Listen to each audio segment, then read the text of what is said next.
niya upang magtago matapos siyang mapagbintangang nagpakawala sa mahiwagang ibong Adarna.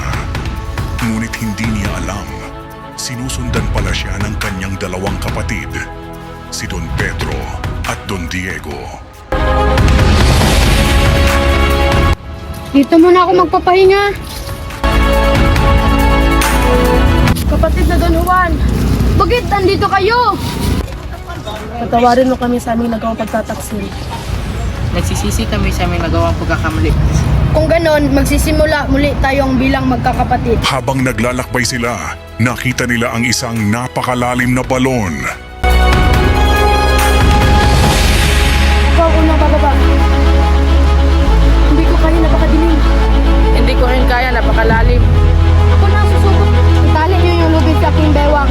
Bumaba si Don Juan at namangha sa kagandahan ng nasa ilalim ng balon. Sino ka? Ako si Don Juan. Dumating ako para tumulong.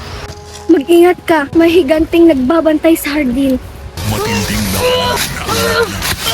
Hanggang sa mapatay ni Don Juan ang higante gamit ang kanyang espada. May isa pang panganib, Don Juan. Tulungan mo si Prinsesa Leonora laban sa serpenteng may 7 ulo.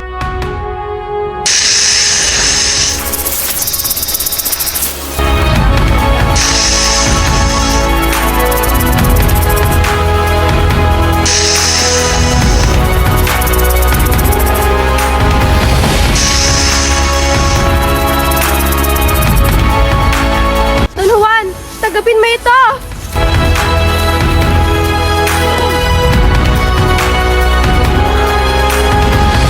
Nakalabas sila sa balon, ngunit naiwan ang singsing ni Prinsesa Leonora. Kaya bumalik si Don Juan, ngunit tinanggal ng kanyang mga kapatid ang lubid dahil sa inggit.